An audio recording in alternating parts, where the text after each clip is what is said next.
Olá a todos, muito obrigado por ter você comigo aqui novamente, seja bem-vindo mais uma vez a mais um vídeo inédito aqui nesse canal, espero que todos estejam bem, desejo a todos uma ótima tarde.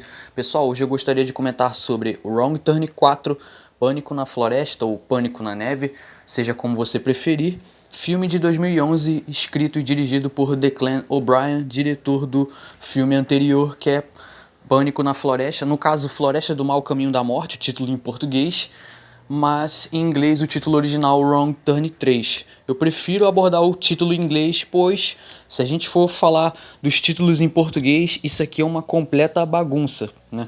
Porque a distribuidora dele aqui no Brasil acabou colocando títulos diferentes, pois outros filmes de outras franquias que não têm ligação com Wrong Turn incluíam então o título Pânico na Floresta, né? Uma franquia do terror Timber Falls, em inglês, acabou adotando o título Pânico na Floresta, no caso a distribuidora do filme aqui no Brasil, e por isso tem essa confusão de títulos, mas vocês sabem que a franquia que eu estou abordando é o Wrong Turn, inclusive tem uma playlist aqui no canal, e esse é mais um vídeo que vai para essa playlist, para essa série de vídeos sobre a franquia, na qual não sou muito fã, mas ainda assim respeito e reconheço que é uma franquia que, querendo ou não, tem a sua importância, tem a sua base de fãs. Inclusive, os meus vídeos têm uma média de visualização excelente, né? Os vídeos que eu fiz analisando filmes dessa franquia, querendo ou não, é querido pelo público. Então a gente vai comentar aqui sobre esse quarto filme, que serve como uma história de origem para os canibais deformados, né, que são os antagonistas do filme e da franquia em si, e mostra como eles escaparam de um sanatório abandonado anos antes dos eventos do primeiro filme de 2003, no caso o original, dirigido por Rob Schmidt, na qual muitos concordam que é o melhor da franquia. Franquia essa que, no meu ponto de vista, nunca foi uma franquia espetacular, com grandes filmes, muito pelo contrário, são filmes medianos que repetem a mesma fórmula. E é uma fórmula que, se for trazer para o contexto atual, para o terror de hoje, acaba dando sinais claros de esgotamento. Porém, cada filme você vê que apresenta uma trama diferente. O primeiro foca num grupo de pessoas perdidas procurando ajuda numa floresta. Já o segundo aborda uma dinâmica de reality show, algo que já era explorado em outros filmes também da época. O terceiro filme já apresenta um grupo de presos que durante uma transferência acabam então dando de cara com esses canibais e eles têm então que lutar para sobreviver, né? E também achar um caminho para poderem ir embora. Já esse quarto filme explora uma prequel, uma prequela, uma história de origem que, por sinal, é uma das piores que eu já vi na história do gênero horror, inclusive. Dessa vez trazendo, né, a trama para uma ambientação na neve, né, com novos personagens e situações diferentes, porém a fórmula sempre é a mesma, tá? Nada de novo. O roteiro, escrito por Declan O'Brien, que escreveu e dirigiu o filme, apresenta um grupo de jovens esquiadores que conseguem encontrar abrigo durante uma violenta nevasca. O que eles não sabem é que o lugar em que eles estão se refugiando é um antigo hospital psiquiátrico que não está tão abandonado quanto parece, e acabam surpreendidos ao dar de cara com três irmãos canibais. E aí, por que eu falei que é uma das piores prequels da história? Por que é uma das piores prequels que eu já vi? É justamente porque o roteiro do filme é preguiçoso. Ele não se preocupa em explorar o passado dos três irmãos, que embora desnecessário, acho que nenhum fã dessa franquia aqui queria saber de fato a origem desses canibais. Aqui o filme, eles tentam humanizar esses canibais, colocando eles como vítima da injustiça do mundo.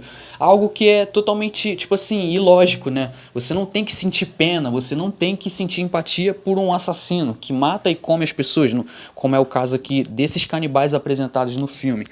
Algo que pra mim não faz sentido. E sem contar que nesse filme eu percebo uma melhora, talvez, na questão de efeitos especiais. Porém, a trama em si é uma trama rasa, sem profundidade, uma trama extremamente vazia que só mostra apenas um grupo de jovens tomando decisões estúpidas, né? Porque os personagens em si são estúpidos, personagens sem desenvolvimento, sem profundidade, muitas das vezes personagens unidimensionais. Por quê? Porque eles só estão ali com uma única função específica: serem pegos para serem vítimas desses canibais, né? Sobre o passado, a origem em si dos canibais, o filme não explora quase nada. Para não dizer que o filme não explora nada, tem até algumas determinadas partes que há uma leve tentativa de explicar alguma coisa, mas só fica por ali mesmo, tá entendendo? Nada muito profundo, né? O filme, nesse ponto, ele não é muito detalhista. Ele até tenta explicar uma coisinha ou outra. Olha só, esse canibal aqui, ele afiava os dentes na parede. Esse canibal aqui, ele comeu o próprio olho. Esse canibal aqui comeu os próprios dedos. Ah, esses canibais aqui são perigosos. E tipo, só isso e nada. E mostra eles matando e fazendo vítimas, ou seja, copiando a fórmula dos filmes anteriores. Qual é o diferencial aqui? Tá na ambientação que se passa na neve, né? Diferentemente dos outros filmes que se passava numa floresta. Sem contar que a trama, né, além de possuir os clichês já conhecidos de filmes de slasher, né, de filmes de terror, você percebe que a trama ela é super previsível, as reviravoltas que acontecem são super previsíveis. Chega um momento que os personagens começam a tomar decisões burras e aí dá até raiva, por quê? Porque a partir desse momento você percebe que não tem mais como torcer por eles. Você passa a torcer pelos canibais, pelos antagonistas, pela burrice dos personagens, tá? Então é um detalhe que eu tenho que mencionar também. Dessa franquia, o Wrong Turn, apenas o primeiro filme foi exibido nos cinemas, teve um valor modesto de bilheteria, nada extravagante, mas os outros filmes foram lançados direto para home video, né? Por quê? Porque essa franquia acabou se consolidando como uma franquia lançada diretamente para vídeo, pois esse modelo de distribuição, né, com orçamentos mais baixos, acaba focando no mercado de entretenimento doméstico.